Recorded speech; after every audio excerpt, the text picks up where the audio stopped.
In this true crime documentary, we uncover the shocking case of Summer Baldwin and Joanna Rogers, whose tragic fates became forever linked by a brutal predator.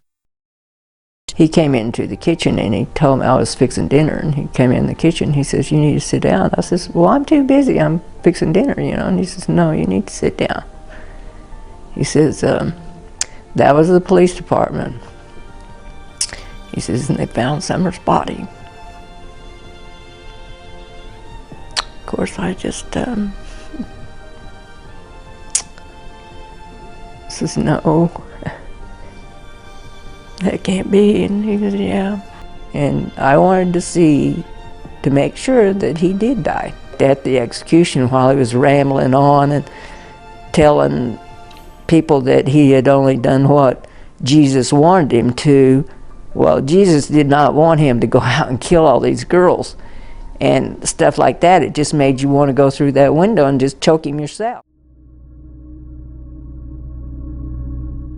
Every human being is vulnerable to making mistakes.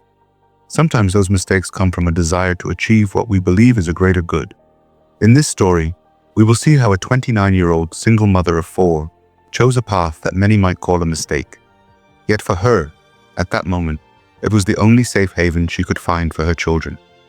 Summer and Joanna, despite their flaws and the choices that some might judge, were still human beings.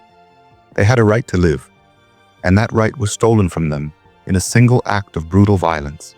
On the morning of September 13, 2005, a sanitation worker was midway through his shift, walking across a section of the landfill in Lake Texas. The sun was blazing, and the temperature had climbed to 90 degrees. Suddenly, something caught his eye. A sharp glint cut through the sunlight. As he drew closer, he realized the shine came from a zipper pull. But what unsettled him was how new it looked. The bag itself had patches that appeared almost untouched. Curiosity got the better of him. He unzipped the bag, and in that instant, everything changed. Inside was the naked body of a woman, folded tightly into the fetal position.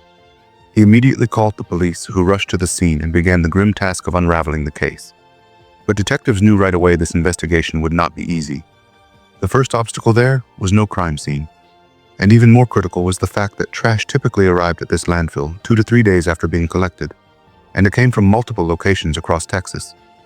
This meant crucial evidence like DNA on the suitcase might already be gone, and tracing where the bag had originally been picked up could prove nearly impossible.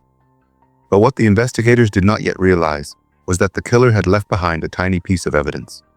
Something so small, yet powerful enough to not only solve this murder, but also crack open another case that had been sitting cold for 16 long months. By the end of this day, the victim's body and the suitcase were taken in for further analysis.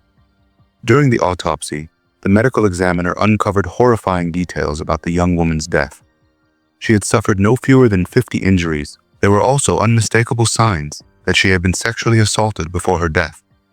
As disturbing as the report was, what was written in its summary proved to be the most chilling detail of all.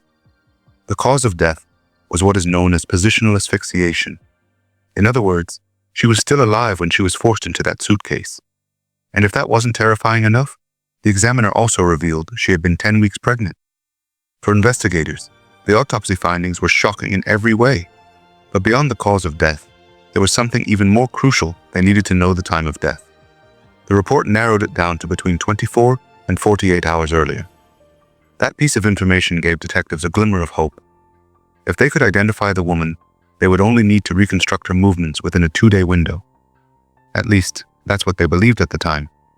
Once her fingerprints were entered into the Department of Motor Vehicles database, her identity was confirmed. She was Summer Baldwin, 29 years old. In fact, her name had been in front of them from the beginning, tattooed on her arm. Learning her identity felt like progress. But the name behind that tattoo changed everything. Summer Baldwin had a record. She was known to police for prostitution and drug-related charges. That meant the circle of potential suspects or anyone connected to her was suddenly massive. For detectives, the discovery was both disheartening and haunting, because it brought back painful echoes of another case, a 16-year-old girl, also tied to dangerous encounters with over 100 men. A case that had dragged on, slowed by the sheer weight of leads and suspects. And now, history was threatening to repeat itself. detectives began reaching out to the Vice unit and soon uncovered a lead that confirmed something important. Even though Summer had been in Texas for a while, she only had one close friend, a woman who had always stood by her and who had even spoken with investigators when Summer was arrested in the past. Her name was Margie Estrada. When police broke the news that her closest friend was dead, Margie didn't hesitate. She immediately pointed to LaQuincy Freeman, Summer's ex-boyfriend, and the father of the unborn child she had been carrying. Margie believed he could have been responsible. Their relationship had been volatile, and he was known to physically abuse her. Police wasted no time locating LaQuincy and bringing him in for questioning. You don't seem too concerned about Summer. She was fun to be around, but we had broke up, and I moved on. The interview raised suspicions, but ultimately, he managed to prove his whereabouts during the critical 48-hour window when Summer was believed to have been killed. Investigators had no choice but to eliminate him as a suspect. At that point, detectives shifted focus. They began mapping out the streets where Summer often worked, pulling surveillance footage in hopes of finding any clue that might reveal the last person who had seen her alive. And just as they were preparing their plan, Margie unexpectedly came forward again. This time, she said she had information that could be important. Margie explained that she had run into Summer by chance just 2 days before her body was found on the night of Sunday, September 11. She recalled leaving a 7-Eleven at the intersection of Avenue Q and 8th Street, somewhere between 11:30 p.m. and midnight. That's when she spotted Summer. But Summer wasn't alone. She was with a man. Margie admitted she couldn't see him clearly because he stayed inside his vehicle. But from what she could make out, he seemed young, with short hair and a fairly well-kept appearance. What Margie remembered most clearly was the vehicle. The man had been behind the wheel of what looked like a newer red pickup truck. That detail alone helped tighten the timeline and gave police a tangible suspect. Whoever this man was, he was almost certainly the last person to see Summer alive. But to identify him, detectives would need more than a vague description of a truck. Red pickups weren't rare in Texas, and Margie hadn't been able to catch the license plate. Still, police were about to uncover something far more decisive. It might not have seemed important at first, but it would turn out to be the key to the entire case. After speaking with Margie and hearing about the mysterious man seen with Summer just before her murder, Lake police knew they needed fresh evidence. The autopsy had given them almost everything it could. That left only one other source to examine: the suitcase. At first, investigators hoped the suitcase might hold physical evidence, fingerprints, DNA, or even stray hairs left behind by the killer. But it quickly became clear that wouldn't happen. Whoever did this had been meticulous. Every trace inside the suitcase, blood, DNA. Everything belonged only to Summer Baldwin.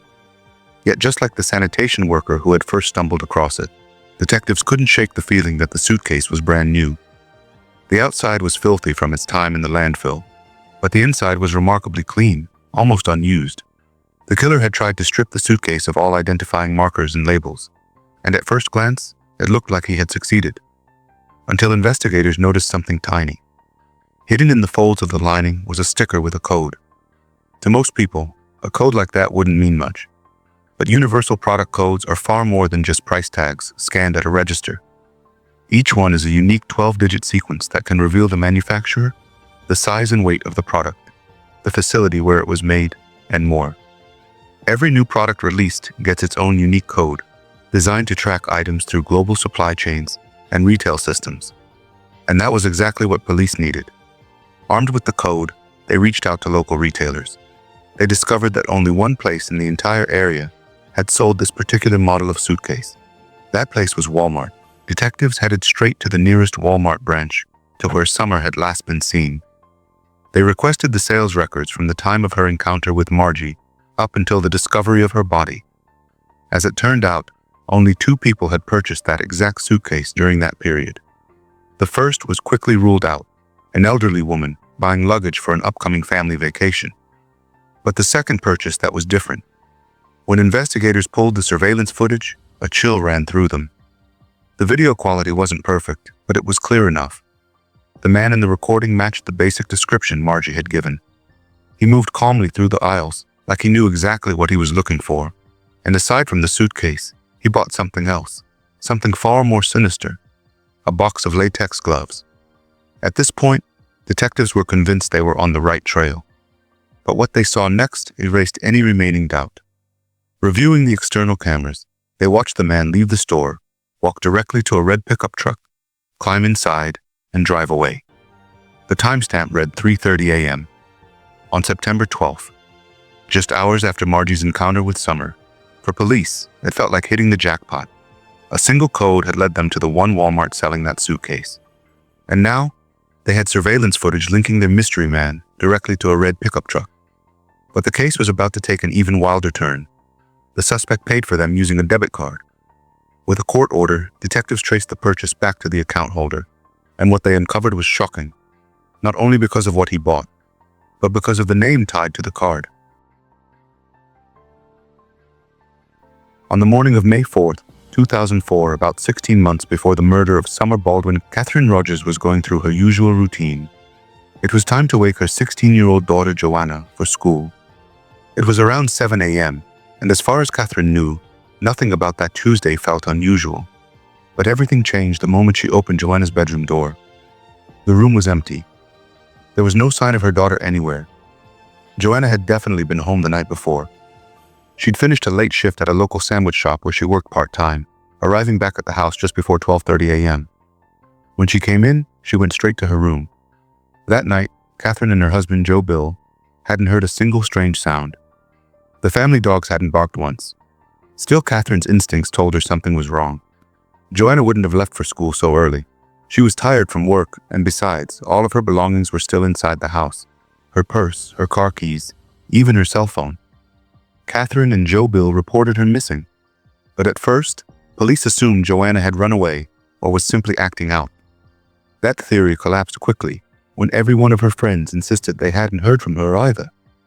In the days and weeks that followed, a massive search effort spread across Lake and the surrounding area. Hundreds of volunteers joined in. Flyers were posted, evening newscasts carried pleas for help, and the family clung to the hope that there might still be an innocent explanation. But Joanna never came home. Given her age and the troubling circumstances, it didn't take long for investigators to conclude that foul play was involved. Their first focus was Joanna's boyfriend, another teenager from the area, but he was soon cleared. Then detectives uncovered something that would make the case far more complex. They learned that Joanna had been living a kind of secret life online. She spent hours in chat rooms talking to older men, and according to several websites at the time, those conversations weren't innocent. Her chat log showed she had been in contact with more than 100 different people. One of them was a 25-year-old man named Rosendo Rodriguez. And now, more than a year and a half later, police in Lake had found that very same name again. This time on the debit card linked to the purchase of latex gloves and the suitcase used to dispose of Summer Baldwin's body. Rosendo Rodriguez lived in San Antonio, though he was originally from Wichita Falls. The son of a local attorney, by all appearances, he seemed destined for success. He was a recent graduate of Texas Tech University and had joined the Marine Corps Reserves. He had no real criminal record to speak of. But now, it looked like his name would be tied not to one case, but two. The first thing investigators did after identifying him was track his movements through his military chain of command. They learned that he had been in Lubbock on the very night Summer was last seen alive. He was in town that week for Marine Reserve training, and his unit had been assigned to stay at a Holiday Inn. But there was something strange.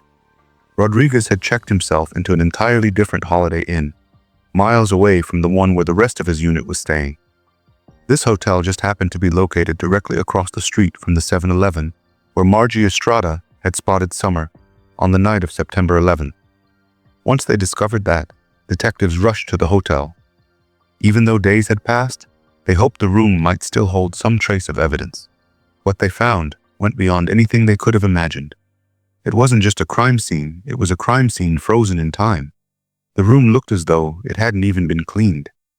Dried bloodstains marked different areas of the room, on the carpet, on one of the mattresses, and on the bedding. But that wasn't all. In a hallway trash can, investigators found a Walmart shopping bag. Inside was a used pair of latex gloves, the very same brand seen in the surveillance footage. And tucked alongside it was the receipt for the suitcase in which Summer Baldwin's body had been stuffed.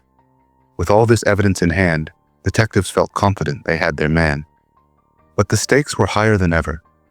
This wasn't just about seeking justice for Summer. The question now was whether police could finally bring closure to Joanna's family as well. When Lake police showed up at Rosendo Rodriguez's home with a search warrant and told him he needed to come in for questioning, he didn't even ask why. Instead, when investigators explained they were looking into the murder of Summer Baldwin, Rodriguez simply said he wanted to tell his side of the story. During his interview, Rosendo claimed he met Summer on the evening of September 11th, after leaving his training for the day. He said they hit it off quickly and he invited her back to his hotel room. According to him, what happened there was consensual. But then, he insisted, things spiraled out of control. Rosendo explained that at some point Summer pulled out a crack pipe and began smoking in his room.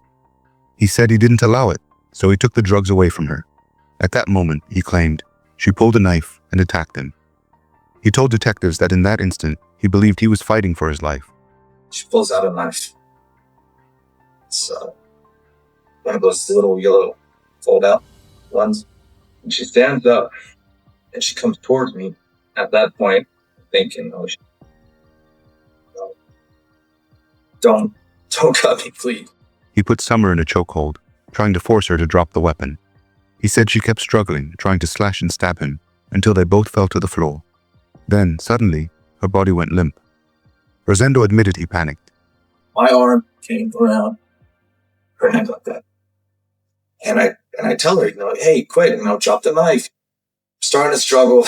We fall kind of like towards the bed on the, like where the chair on the table is. I let her go. She was lying across from where the carpet meets the tile floor from the bathroom. At this point, I'm panicking. I'm freaking out. She's lying on the floor. She's not moving. Sitting there, I'm scared. What he didn't know was that investigators had studied Summer's autopsy report over and over before ever sitting down with him. Her injuries told a very different story. There were no knife wounds on her body and none on Rosendo either. Instead, Summer's body showed brutal blunt force trauma, and the evidence strongly suggested that the sexual encounter had not been consensual. And there were other questions his story couldn't explain. If this had been an accident or self-defense, why didn't he call for help? Why didn't he attempt CPR? Instead, he went to Walmart, bought a suitcase and gloves, and began covering up what had really happened. Detectives weren't worried about proving their case against Rosendo for Summer's murder. They had more than enough. In his home, they recovered the very shirt he was wearing in the Walmart surveillance footage, and digital evidence showing he had searched for news about the crime, and even for his own name after the killing. They also had receipts proving he had rented a red pickup truck during his time in Lubbock, while the DNA analysis of the latex gloves told its own story. His DNA on the inside, Summer's DNA on the outside. The blood found in the hotel room matched Summer as well. Yet what mattered most to investigators now was tying him to Joanna Rogers. Phone records revealed that on the morning Joanna disappeared, Rosendo had called her house twice, only 15 minutes apart. His name had also been in her online contacts. For police, that was enough to believe he was involved. But sadly, they had little else to build on. So, they made a decision. Because Summer had been pregnant at the time of her death, the crime qualified as capital murder. That meant Rosendo was facing the death penalty if convicted. Detectives decided to take that possibility off the table in exchange for one thing: his confession about what happened to Joanna Rogers. But before offering the deal, they reached out to Summer's family in Washington. The news of her death had already shattered them.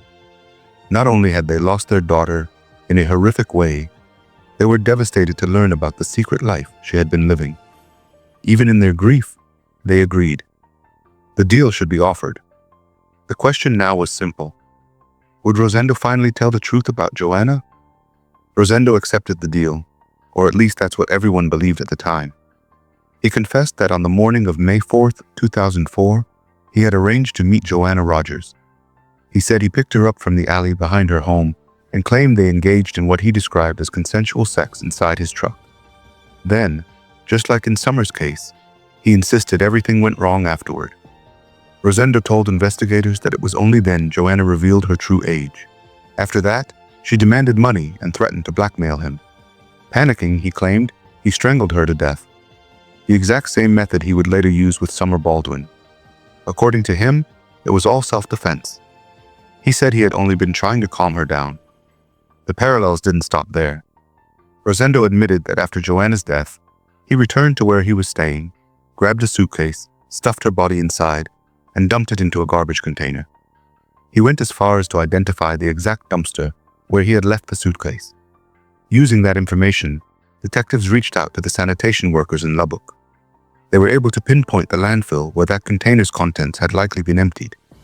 The landfill was enormous, and by then, 29 months had passed since Joanna's disappearance. The odds of finding her suitcase buried somewhere in that mountain of trash were almost non-existent. Yet, against all odds, police and an army of volunteers dug under the scorching Texas sun. And in October 2006, more than 2 years after Joanna first went missing, they found it, the suitcase. And inside, her remains. The news spread quickly. After all this time, Joanna's family could finally give her a proper burial. It brought them a measure of peace, but it also fueled outrage. The man responsible for stealing 2 young women's lives would simply spend his own life behind bars. And while anger built in the community, something else grew inside Rosendo: arrogance. Just 1 day before he was set to appear in court and formally plead guilty, he withdrew from the deal. He now insisted he had nothing to do with either crime. For investigators, that meant 2 things. First, his confession about Joanna could not be used in court. They would have to build her case without it. Second, it meant the death penalty was back on the table. In the end, Rosendo Rodriguez was convicted of capital murder and sentenced to death. He spent nearly a decade fighting his sentence, but in the spring of 2018, his time ran out. Rosendo Rodriguez was executed for his crime. Thank you for watching. If you enjoyed this video, don't forget to like and subscribe for more true crime documentaries. See you in the next video.